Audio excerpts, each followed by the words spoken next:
for Point Molate, in which invited speakers address key questions and issues about Point Molate, and members of the public can ask questions. We would like to begin the program by recognizing that we are gathered on unceded Ohlone land. For thousands of years, the Lijan Ohlone people have lived on the land that is now known as the East Bay, including Point Molate.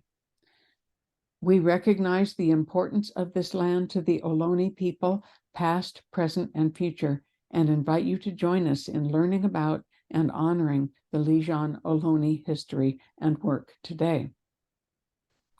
Our speakers usually present for 30 to 40 minutes, then answer questions. Please limit questions to 1 minute.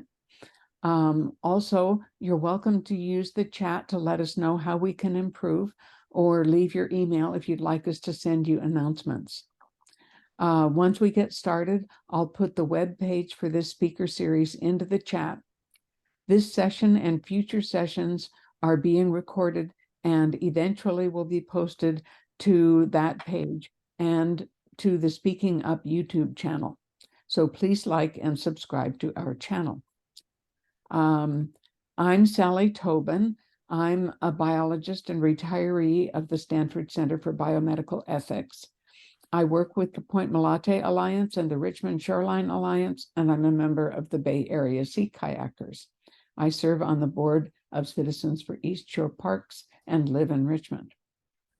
So I'd like to introduce Pam Stello. Pam is co-chair of the Point Molate Alliance and the Richmond Shoreline Alliance, and she serves on the board of Citizens for East Shore Parks. Pam lives in Richmond and is co-founder and co-host of this series with me. Our wonderful Zoom administrator is Maggie Lazar. Maggie is an active member of the Richmond South Shoreline Community Advisory Group, or CAG, that was established in 2005 for sites undergoing investigation and cleanup activities with Department of Toxic Substances Control regulatory oversight, including the Zeneca site, which is the former Stouffer chemical plant, the Richmond Field Station, Marina Bay, Biorad, and PG&E. For more information, see the website richmondshorelinalliance.org. And I also want to welcome today's speakers, Paula White and Ethan Raynor. Paula is the Watershed Project's Community Programs Manager. She became involved with the Watershed Project through her interest in researching trash in local streams. She started as an intern with the Watershed Project, coordinating Richmond data collection efforts for the Taking Out the Trash, Source Control, and Waste Reduction Project. For the past several years, she has served as Contra Costa County's Coastal Cleanup Day coordinator, and she manages community resiliency projects in North Richmond. Paula has an MA in geography from San Francisco State University and also holds a BA in linguistics from the University of Chicago. She lives in the Potter Creek watershed. You'll also hear from Ethan, who is the restoration and volunteer manager for the Watershed Project. He's a habitat restoration specialist and a naturalist with a deep passion for California native plants. He has BAs in history and politics from the University of California, Santa Cruz. In 2019, Ethan became a certified California naturalist and went on to volunteer and work in the field of habitat and urban restoration with a variety of organizations, including Tree People, Grassroots Ecology, and California State Parks. So we will share the Watershed Project's event page from their website in the chat, and that will list all of their monthly events and 2 upcoming events for the month of September, not counting Coastal Cleanup Day. The upcoming work day at the Richmond Greenway this Saturday on the 16th of September, and an upcoming native plant nursery work day on Wednesday, the 20th of September. So Paula is going to speak first about California Coastal Cleanup Day. Unfortunately, she has to leave at 6:35. She'll speak for about 15 minutes, and we'll have her question and answer period. And then Ethan will speak briefly on the Watershed Project restoration and native plant upcoming and future events. So, Paula, would you like to begin? Yes, thank you so much for this very kind introduction. And I do appreciate the opportunity to talk about, I guess I have a passion for trash, which is a little bit sad, but it was really motivated by dismay at seeing so many beautiful creeks full of plastic. And I actually called up the Watershed Project asking for data. And spoke to Juliana Gonzalez, and she said, oh, yes, we do, in fact, have data that can help you with your project. So that was the rest is history, I guess. I'm going to go ahead and start presenting my screen and just share some information about Coastal Cleanup Day. And I can't see your hands, but I am interested to know how many people have been involved with this event before. Maybe you could do a thumbs up or something if you know about it. I see some thumbs up. All right. Well, if you don't know, you're certainly going to learn. So 38 years ago in 1986, the first official Coastal Cleanup Day was hosted by the Ocean Conservancy in Texas. And the person in the picture, I used to know her name, I forgot now, has information about how to collect data. And this has always been the cornerstone of this event. It's a community of science event that really is trying to understand the problem of trash. And, we've learned that 80% of trash in the ocean is from land-based sources. And most of it, the vast majority of it, is plastic. It is the largest volunteer event in the world. And California, as a participant, is by far the largest contributor of volunteers and data to this event. So it's a big deal for the state. The Watershed Project has been hosting Coastal Cleanup Day events since 2009 or 2008, and we've been coordinating events throughout Contra Costa County since 2009. So this is a little snapshot of the data card. And, what we're trying to do with this information is, one, raise awareness, and secondly, have some data that will drive policy change. And we've had a number of successes in this state and I guess internationally, there have been many, many plastic bag bans.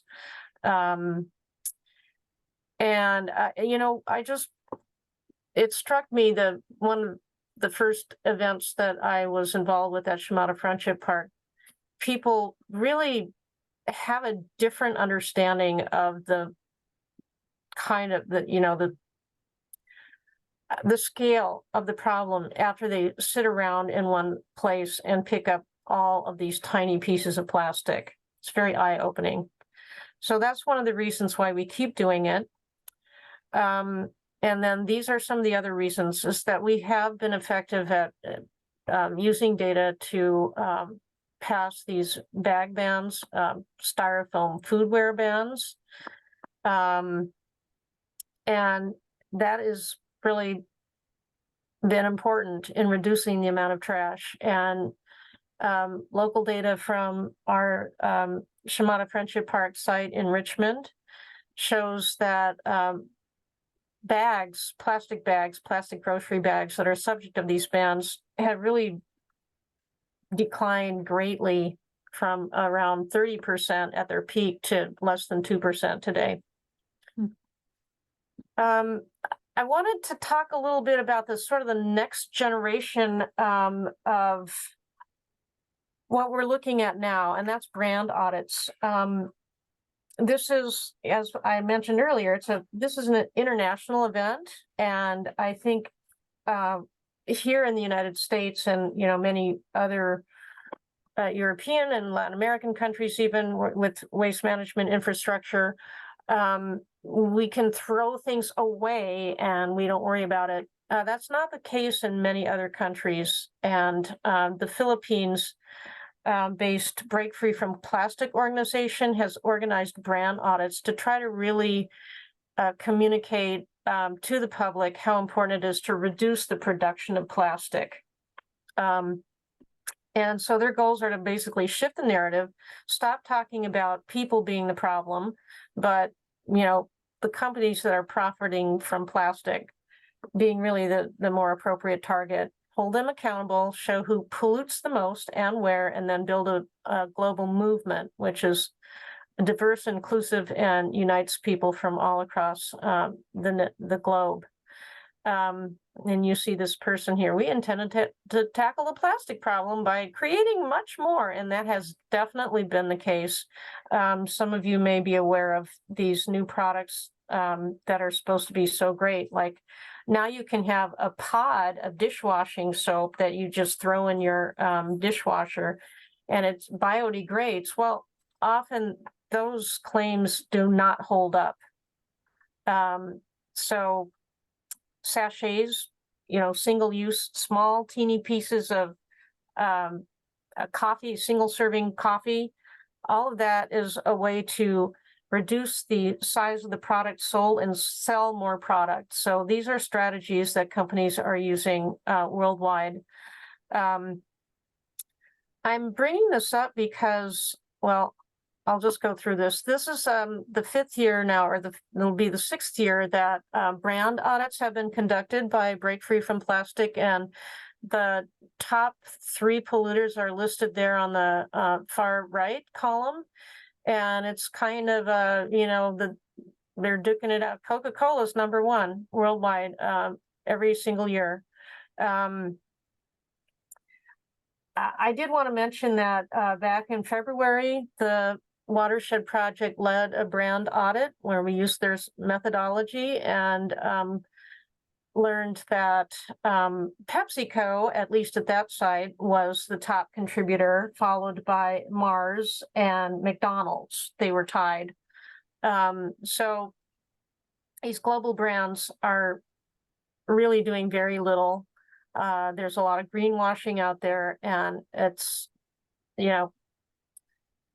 if we want systemic change, we really do need to have something more binding, like a global plastic treaty, which would require plastic manufacturers to reduce plastic production and not just say that they're doing something by bringing a recycling bin to a beach cleanup. It is sad but true that Coastal Cleanup Day is sponsored by Coca-Cola and in California, Crystal Geyser.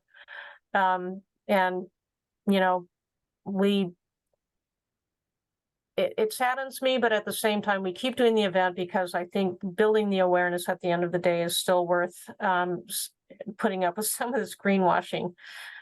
So I just wanted to quickly mention how people can participate this year in Coastal Cleanup Day.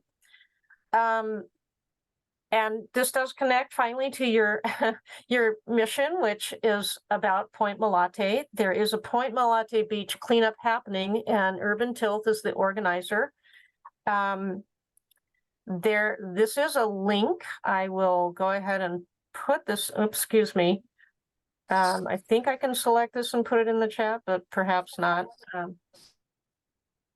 Don't think I'm able to do that while I'm sharing my screen, so I'm going to add those later during the question and answer period. The cleanup that we've been doing, the Watershed Project has been doing for many years now, is also happening on the same day, if that is something that you would like to check out instead. And again, these links are, I can put them all in the chat. And we also have another event that Ethan may mention a little bit more of at the Albany Beach.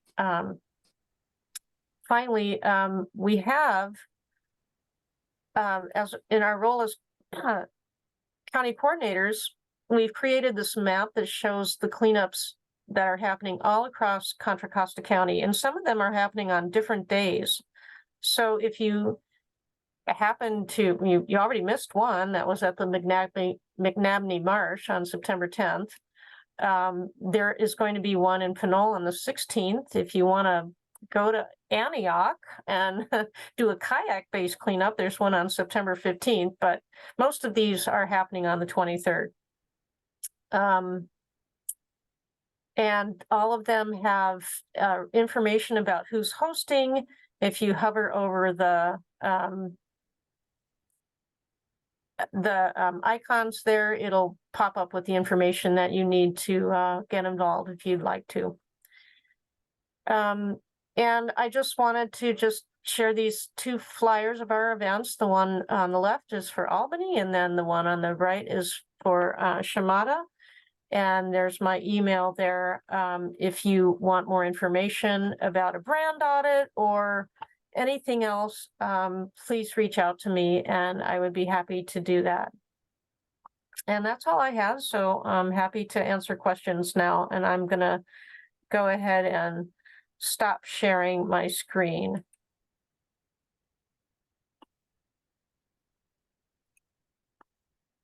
Thank you, Paula. That was wonderful.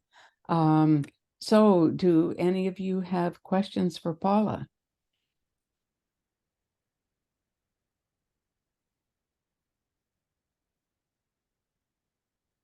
So I'll go ahead and ask one. So when you work at a local site like at Shimada Friendship Park, from year to year, are you seeing changes at that particular site, or is it more on a global scale that you're starting to see changes? We do see changes more through our use of the data. However, I would say that the beach this year, which is a popular spot for families to come to with their children, looked remarkably clean. I don't know whether that's the result of other people going and cleaning up, maybe just being, there is a little station that was put there by another organization with some cleanup supplies. We had a bit more trash after a hydrodynamic trash separator device that the city of Richmond put in was overwhelmed, and a number of larger items washed into the bay through the Meeker Slough. So sometimes, a lot of it is really episodic, it's weather-based. And there is a large outfall that drains the Meeker Slough that drains into Shimada Friendship Park in that vicinity, which is why we see trash all the time. And I see a question here in the chat. Are you working with the End Fossil Fuels groups, which seems a part of the petroleum problem? I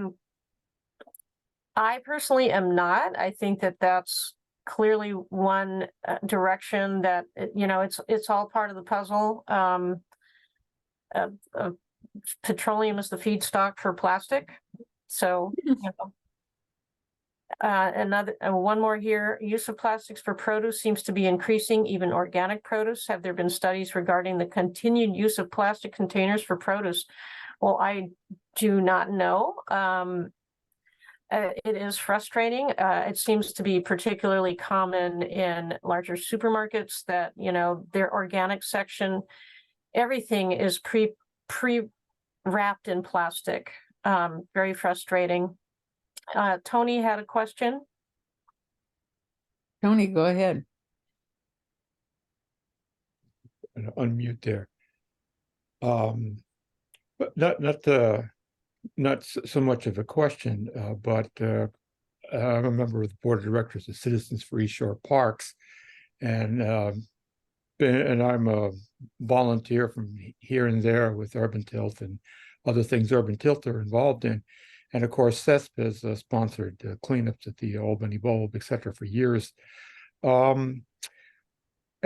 the bulb was it's still in flux, but after the bulb was essentially taken under the wing of the East Bay Regional Park District, and the homeless encampment, etc., was cleaned up. It got remarkably cleaner and stayed that way. The people who go down there have taken ownership. But first off, they do very little littering themselves, and then other people pick up stuff, and other people like myself. But on your way out, you make a quick round. There's always bags in the car for that purpose. Yeah, I do. I think this sort of comes back to the question that Sally asked about whether we notice changes. And yes, definitely, I'd say that the change at Albany Beach is quite startling. And it is, I believe, because people like you, Tony, regularly go and pick up the trash that they see. And this is this ongoing stewardship that really is the goal. The Watershed Project wants to connect people with recreation and nature. And, it seems to be working in terms of getting people to know about places and to also care about them enough to take a bag with them and pick up trash. And it's really very encouraging. It's so encouraging that, Ethan's going to talk about this a little bit. I think we've had to come up with other activities for people to do because there isn't really enough trash for a ton of people to pick up. Well, certainly, I think certainly in some other areas where as you pointed out, the breakdown of the park district itself has another one on Wildcat Creek, which I think by this time has also been remodified. But anyway, that Meeker Slough, I live on the Baxter Creek drainage, and the amount of garbage that people along the San Pablo Avenue corridor leave, it's literally overwhelming in the amount of garbage that ends up in things like Baxter Creek.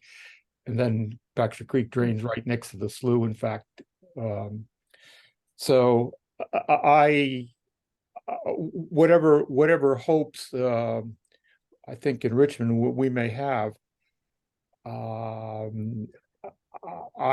don't, things that other people have done in other places, of course, is they've added a little extra taxes to fast food takeout stuff, which makes up the vast majority of the crap that ends up in our streets and in our drains, to help offset the cost of picking up some of that stuff. And Yeah, it's very interesting that you bring up this particular location, Tony, because that is where I did my initial taking out the trash work for the Watershed Project. And it was a joint project with Clean Water Action. Miriam Gordon was the project manager, and what we were trying to figure out is the sources of trash. And as you pointed out, most of it was takeout food related, and that continues to be the main source of trash in our watersheds. It's food and beverage packaging. And again, it's challenging to work with some of the larger companies. I will give McDonald's a little shout out for removing styrofoam from their product line. Most of their products are compostable. Starbucks also deserves mention for having moved to a compostable straw. It's a baby step, but still worth recognizing. This type of pressure from people who buy these products is effective. People, consumer brands do care about their image. So, little by little, this kind of pressure does help companies inch along. That's great. Thank you so much, Paula. I think we have time for one more question. before Paula has to leave? Does anyone have anything they'd like to ask her? Oh, okay. So let me just ask a question that and there may be other people who know more about this than I do, but I believe that there's quite a bit of contamination along the South Richmond shoreline. And I wonder, do you plan around that when you do the beach cleanups? Yeah, well, there is a legacy of toxic contamination. You know, you mentioned your concern over the Richmond Field Station, which is where the Watershed Project office is. And the Meeker Slough is adjacent, and what we tell our volunteers is to not get wet and to avoid the marsh, and to be careful not to bare hand anything. We always provide gloves, and just recommend that people use a stick or something if a lot of the microplastics, kind of hide what's under there. So, we definitely stress and emphasize cleaning safely. We typically don't bring up the fact that there are legacy toxins in there. We're more concerned about people cutting themselves on sharp objects, and that's what we normally mention. But yes, there's legacy contamination, and certainly don't agree that that area should be developed for housing. Well, I want to thank everybody once again for your attention and interest in this topic. And I'm sorry that I have to leave, but I do. And it was very nice to speak with you all. Thank you so much, Paula. And Pam also sends her regards. She's having technical problems and can't get back on. So we're on our own. But thank you very, very much. That was wonderful.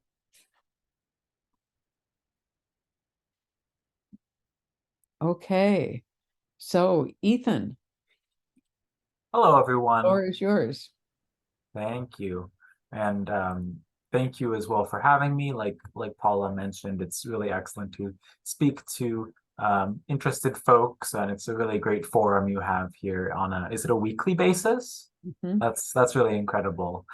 So I don't have anything prepared. I just got back from out of town as of yesterday, last night, and I just saw this invite this morning in my email. So I apologize, I don't have any slides prepared, but I can tell you a little bit, building off what Paula was mentioning about the Watershed Project, and a little bit about myself and my experience.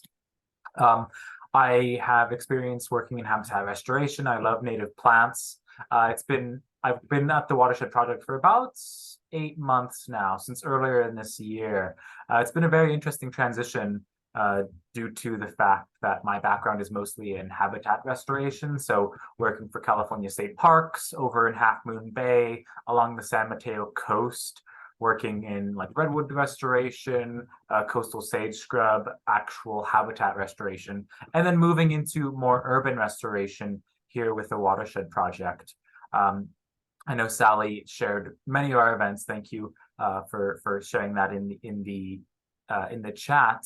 But so the Watershed Project has quite a few focuses that we work on. I mean, we do trash cleanups, creek monitoring, oyster restoration, not to mention all sorts of K through 12 environmental education programs.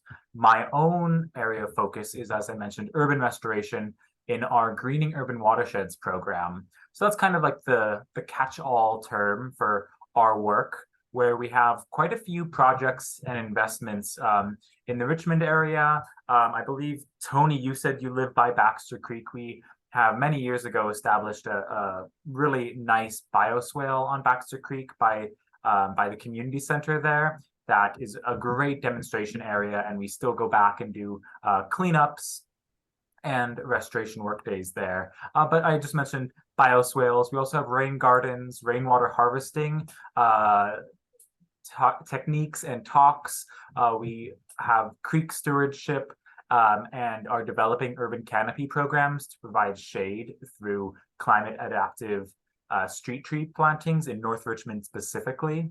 Another area of focus is habitat gardens, and my dessert, so to speak, is native plant growth and propagation. So it seems like most of you all are from the East Bay and locals thereabouts. One thing that I'm really interested in is propagating native plants in order to preserve local biodiversity. We've all seen the massive extinction of not just mammals and charismatic megafauna and flora, but also just insects. I know from my own past experience from seeing in the last 10, 15, 20 years, as you drive from point A to point B, you hit so many insects along the road, and now it's very just sad to see the concrete examples of mass die-offs of the animals and plants that we all basically rely on. And so increasing biodiversity and volunteerism, I'm sure I don't have to tell you all, is quite intrinsic to preserving that. Plants specifically, as I like to say in all of my events and talks to students and youngsters, and also retired volunteers as well, anyone can get interested in plants because we all rely on plants directly or indirectly. If you all have gardens, you probably understand that from the nature bathing aspects, the health benefits of being around plants. Plants and trees specifically filter out pollutants from the air and water as pollutants and toxins filter through the water. Trees can absorb carbon and other exhaust and other pollutants out of the air as well. And so especially as we have built our cities to be concrete and non-permeable, bringing nature back to the cities, not just in these segmented nature preserves, is really intrinsic to all we do, and making a climate safe and climate adaptive future for our communities, specifically here in the Bay. I mean, we're all dealing with climate, the impacts of climate change. Sea level rise will be a pending issue for us. How we adapt to our community, how we adapt our communities to mitigate those effects and work with nature to make that happen, instead of segmenting off our communities, adding more concrete, making more seawalls. That just will not work. And so another good way is to of what we do is, as you saw, some of these restoration events that we're trying to put on is develop a more intrinsic and like locally focused restoration workday, that we harness community volunteers to really work in and get to know your own communities and the nature areas that are really important to everyone. As Paula mentioned, I mean, when you clean up trash, you see the impacts of cleaning up trash in an area and how good that feels. One of my favorite things to do is remove non-native invasive plants from ecosystems or bioswales or native trails or parks, wherever you are. You really can see the impact your efforts in volunteering have done. And it's very satisfying, as I'm sure many of you know, as participating in this group. So if you have any questions, I see there's a question from Regina in the chat, but I'm happy to open that up. I could talk on and on about plants for quite some time. Perhaps this is not the forum for that. But Regina asked, do you ever collaborate with musicians, poets, with cleanups to engage more people? Yes and yes. At several events, I can't really speak to the cleanup so much. Mine is more the plant, rain garden, bioswale maintenance. Of course, I will be assisting, and I will be at the Albany Coastal Cleanup Day next Saturday. So hope to see some of you guys there. But I can speak to some of our other events. It's a really great way to build community by exactly like you said, Regina, collaborating with musicians, having local musicians at a big day of service when people come out, because just like for cleanup days, habitat restoration and weeding is not a one and done activity. You can't just, well, you can, but it really requires constant effort and constant attention from community members and volunteers, constant effort to preserve the areas that you love. And I know, personally speaking, that weeding and removing plants is not for everyone. That's my cup of tea. I prefer that much more to picking up trash personally. But all of the efforts that folks make really do make an impact.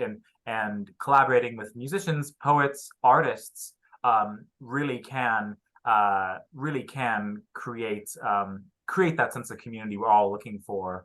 I know in some of my past work, there has been trash cleanups where people have made outfits out of plastic to showcase like the trash that they found, and they make like dresses or hair pieces out of trashes and bottles and all sorts of things. So yeah, it's all very inspiring, and all goes really hand in hand. Any other questions? I see, Regina, your comment there again about the have you connected with the Love Your Bulb group for the cleanup? I believe so. I know we've done, I believe it's the Albany, we reached out to the Albany Dog Walkers Society to attend that cleanup specifically at the Albany Baldwin Beach. So that'll be really excellent. We are mostly focusing on having, local folks from Albany come through to those events, or also for Shamata as well, and many of the other ones there as well. Sally, did you have a question? Yes, I was going to ask, so what are a couple of your very favorite California native plants that that really fill essential roles and that you're really concerned about? And can you tell us a little bit about it? Oh man, well, since you I asked, know that's kind of, you could go on for hours, but absolutely, just control releasing yourself. releasing the river, so to speak, of how much time do we have? No, just kidding. I can be brief. Specifically for plants, so I'll answer that question in two parts. Plants that are imperiled or that are threatened by development, of which there are many.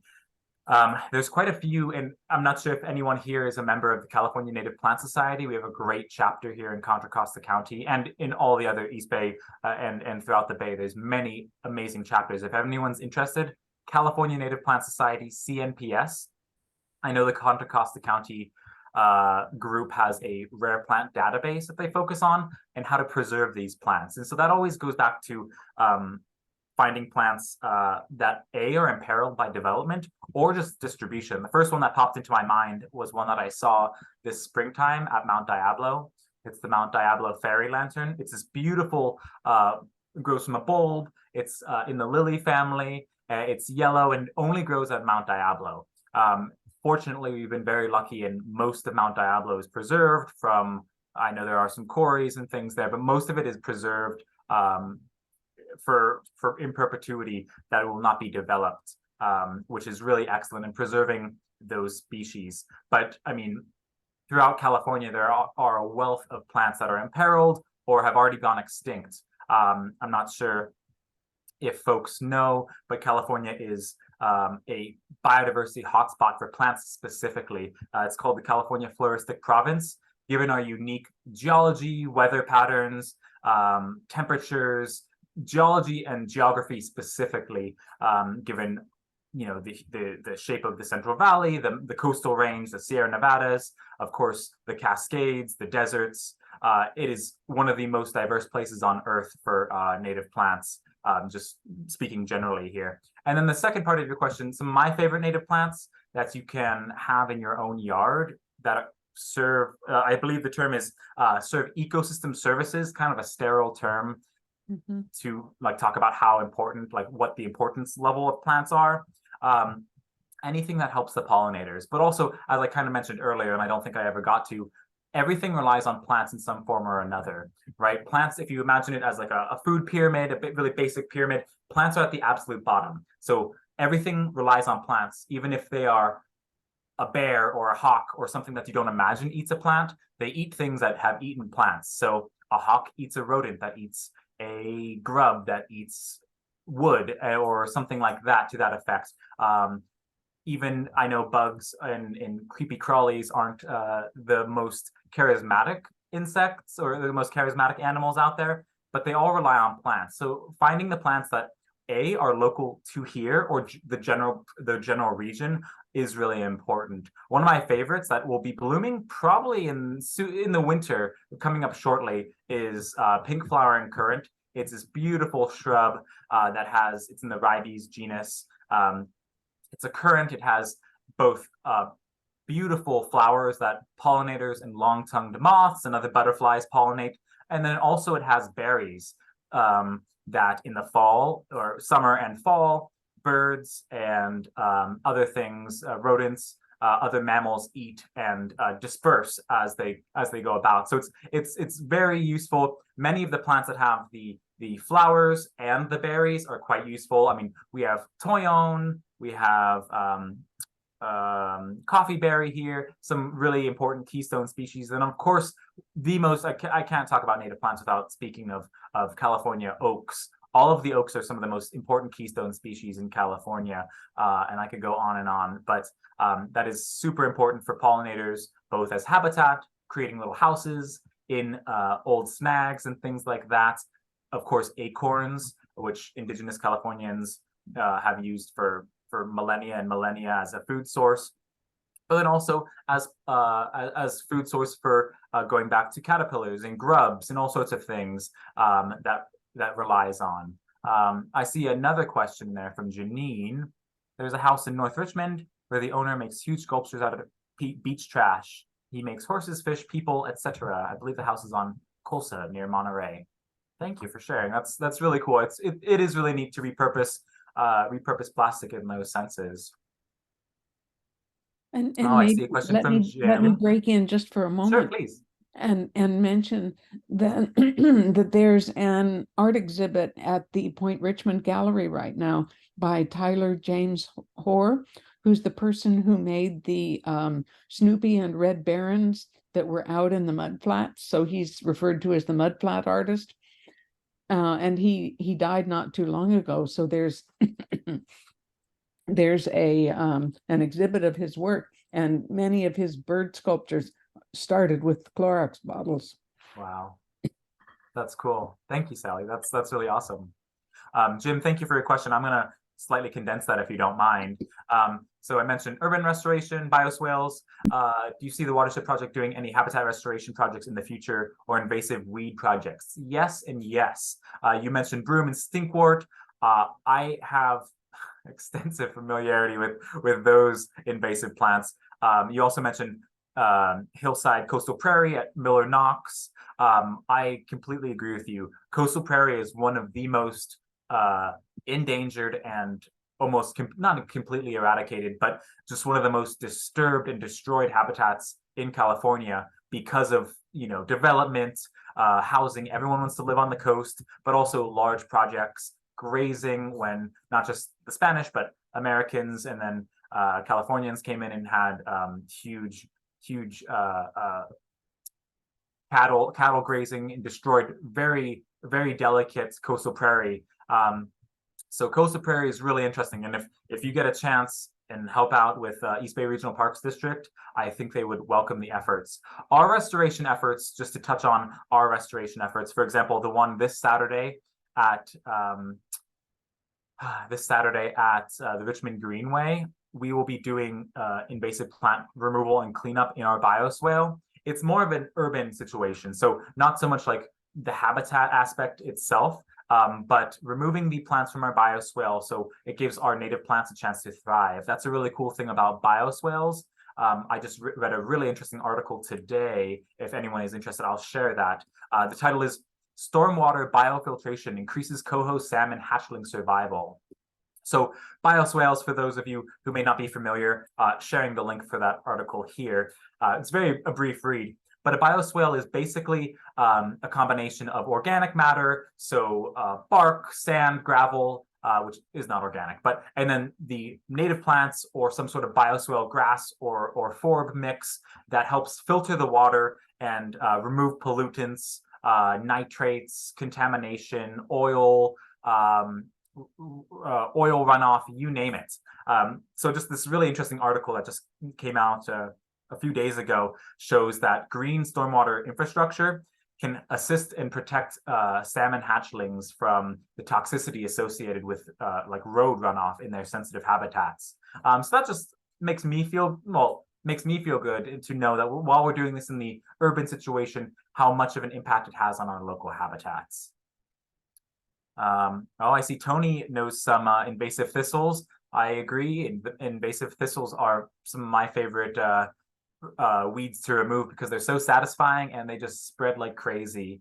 Yeah, one of my favorites to get out of here. Anyone else have any questions about plants or invasive plants? Or native plants or invasive plants? Well, maybe a little anecdote about please. the Booker T. Anderson Park.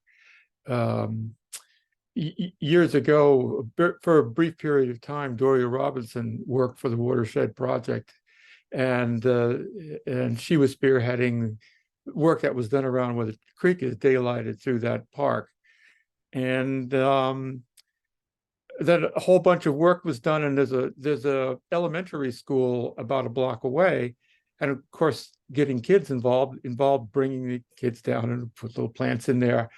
And some of the neighbors took offense to the shrubbery and small trees that were lining the creek, which were actually really narrow. I mean, they were, well, somebody's going to drag somebody across the open field to this 3-foot wide tree bush along the creek side and rape them or something, and got one of our favorite former councilmen, Mayor Bates, to get the city people down there and tore up all that stuff, cut down a whole bunch of that stuff. And of course, the plants that the kids had planted all got trampled, and so on and so on. It was an article in the East Bay Express. I can't remember right now what it was called, but the something or other slaughter of having that work that Doria had spearheaded. This is probably, I don't know, 2006 or something. Maybe, yeah, probably about that time frame, 2006. Thank you for sharing, Tony. So I have a question. I remember reading maybe 6 months or a year ago about how a particular tire chemical had been identified as killing salmon when water runs off roads. And I wondered if you know whether they have found a substitute for that and whether they're still using it, just in the same, and would a bioswale filter that out? That's a great question. I believe the article I sent over mentions a tire-related compound. I'm not sure if it's the same one. I am not a chemist, but it appears that it does lessen it. It also depends what is in the bioswale and like what type of bioswale is used. I believe the article that I sent was just mentioning using the bioswale or biofiltration method, which just talks about mulch, compost, sand, and gravel, and it doesn't mention plants. Native plants are essential in a bioswale because not only do they filter pollutants, but they also help with erosion and store a lot more of that. Store, process, and in some instances, not for all like forever chemicals and things like that, but it does like destroy it. They process it and destroy it.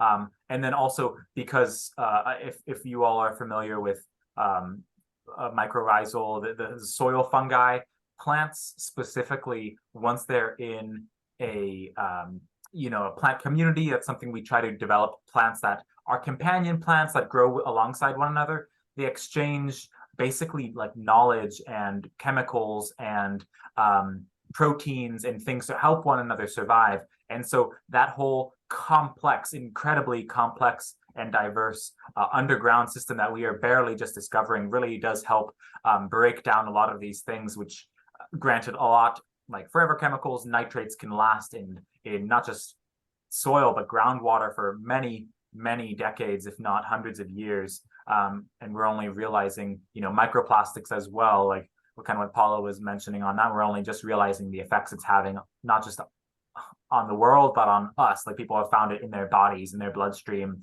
which is quite sad. Sally, I'm not sure if I answered your question there. That's all right. You came close. No problem.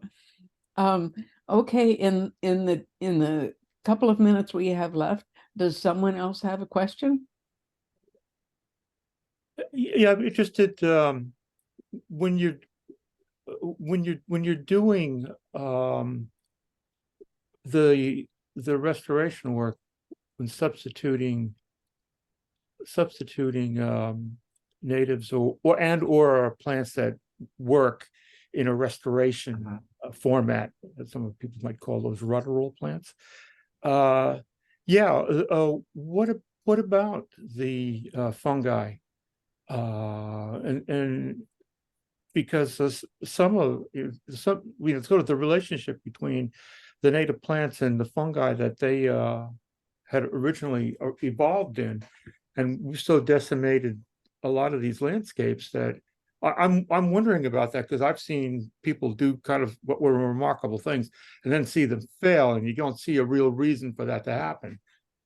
Absolutely. That's a great question. And that is something that I think there is a lot of research going on about the microbial aspects that, it's so easy to identify plants. That's why I am interested in plants. You can see them, you can see them, but you can really only see the complex web once the fungi fruits, once it becomes a fruiting body, a mushroom, which is only one small fractional percentage of many of the fungi's overall mass. It's just one tiny little bit emerging above the soil.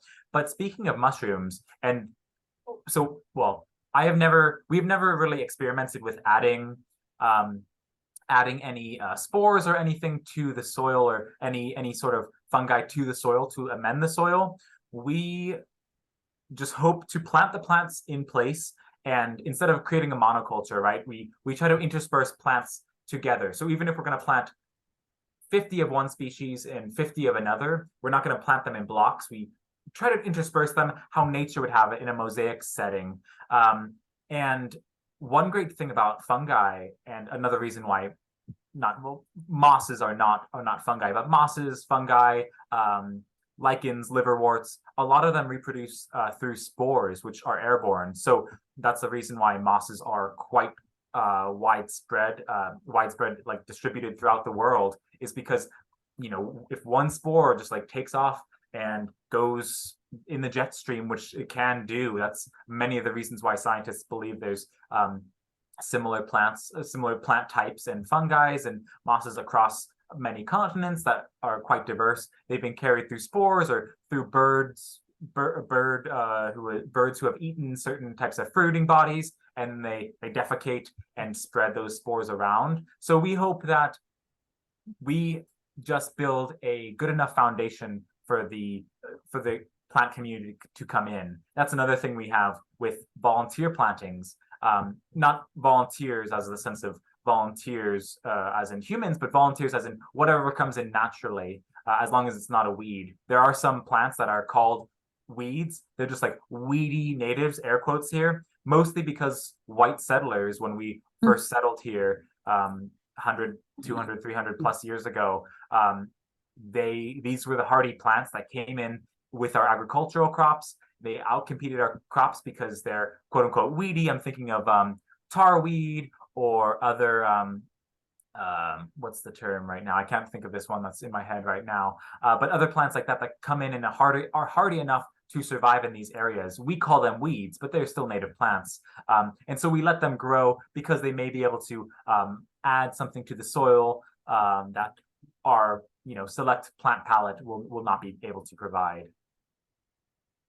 Well, thank you, Ethan. That's been wonderful. We really appreciate it. And please thank Paula as well. Of course. We're sorry that she had to go away so early. And I also want to thank Maggie for handling the technical aspects of the Zoom presentation. And I also want to thank Pam, who unfortunately is at home probably feeling frustrated. So so anyway, that's great. I really appreciate your coming and sharing your work with us. Likewise, and thank you all for having me. And I know Paula and myself do appreciate just having a chance to speak about our passions, whether it's trash or plants or all of the above. I think it was Pam who emailed me earlier today. If your group would be interested, I'd be happy to email Pam or yourselves if we have upcoming events. We're trying to get out monthly events with what's going on, and also potentially some starting in the new year, perhaps some nice nature walks in the area to incorporate expert knowledge of ourselves, but then also East Bay Regional Parks District, things like that, if your community would be interested.